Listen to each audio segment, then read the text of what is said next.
பேராசை வாழ்க்கையில் எப்படி பெரிய இழப்பை ஏற்படுத்துகிறது என்பதை சொல்லும் ஒரு நன்னெறி கதையை பற்றி இன்னைக்கு நம்ம பார்க்க போகிறோம். வாங்க கதைக்குள்ள போகலாம். தங்கச் சிறகுகள் கொண்ட அன்னம். ஒரு காலத்தில் ஒரு சிறிய கிராமத்தில் ஒரு ஏழை தாயும் அவளது 2 மகள்களும் வாழ்ந்து வந்தனர். அவர்கள் மிகவும் வறுமையில் இருந்தனர். தினமும் உணவு கூட கிடைப்பது அவர்களுக்கு கடினமாக இருந்தது. ஒரு நாள் அவர்களது வீட்டின் முன் தங்கச் சிறகுகள் கொண்ட ஒரு அழகான அன்னம் வந்து நின்றது.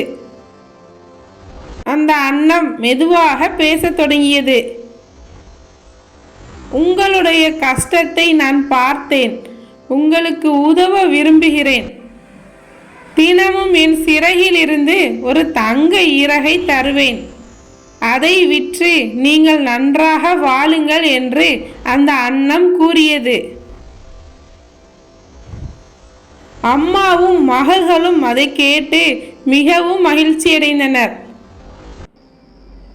அந்த நாள் முதல் அன்னம் அவ்வப்போது வந்து ஒரு தங்க இறகை கொடுத்து சென்றது. அந்த இறகுகளை விற்று அந்த குடும்பம் மெதுவாக வறுமையிலிருந்து வெளியே வந்தது. அவர்களுக்கு நல்ல உணவும் நல்ல வாழ்க்கையும் கிடைக்கத் தொடங்கியது. நாட்கள் கடந்து சென்றன. ஒரு நாள் அந்த தாயின் மனதில் ஒரு பேராசை தோன்றியது. இந்த அன்னம் ஒரு நாள் வராமல் போனால் என்ன செய்வது?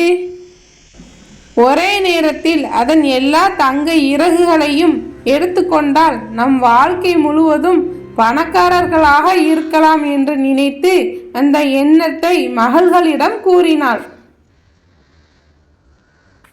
மகள்கள் பயந்து, அம்மா, அது நமக்கு உதவிக்காகத்தான் வருகிறது, இப்படி செய்வது தவறு என்று மறுத்தனர்.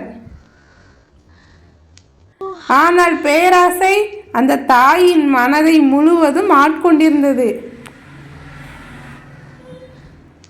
அடுத்த முறை அன்னம் வந்தபோது அவள் அதை பிடித்து அதன் எல்லா இறகுகளையும் பிடுங்க முயன்றாள். அப்போது ஒரு அதிசயம் நடந்தது. தங்கமாக இருந்த இறகுகள் உடனே சாதாரண வெள்ளை இறகுகளாக மாறிவிட்டன.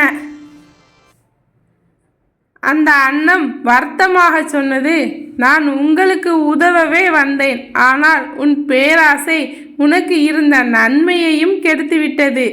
இனி என்னிடம் தங்க இறகுகள் இல்லை. சிறிது நேரத்தில் அந்த அன்னத்திற்கு புதிய இறகுகள் முளைத்தன. ஆனால் அவை சாதாரண வெள்ளை இறகுகளே. அந்த அன்னம் அங்கிருந்து பறந்து சென்றது. மீண்டும் திரும்பி வரவே இல்லை. அதற்கு பிறகு அந்த குடும்பம் மீண்டும் பழைய வறுமைக்கே திரும்பியது. அந்த தாய் தனது தவறை உணர்ந்தாள். கிடைத்ததே போதும் என்று நினைத்திருந்தால் இன்று இப்படி ஆயிருக்காது என்று வருந்தினாள். மகள்களும் அமைதியாக அமர்ந்திருந்தனர். அன்று அவர்கள் வாழ்க்கையில் ஒரு பெரிய பாடம் கற்றுக்கொண்டனர். நீதி. பேராசை பெரும் நஷ்டம். கிடைப்பதை கொண்டு திருப்தியாக வாழ்ந்தால் வாழ்க்கை நிம்மதியாக இருக்கும். இந்த கதை உங்களுக்கு பிடித்திருந்தால் லைக் பண்ணுங்க. இது போன்ற மேலும் சுவாரஸ்யமான கதைகள் கேட்க நம்ம சேனலை சப்ஸ்கிரைப் பண்ணுங்க.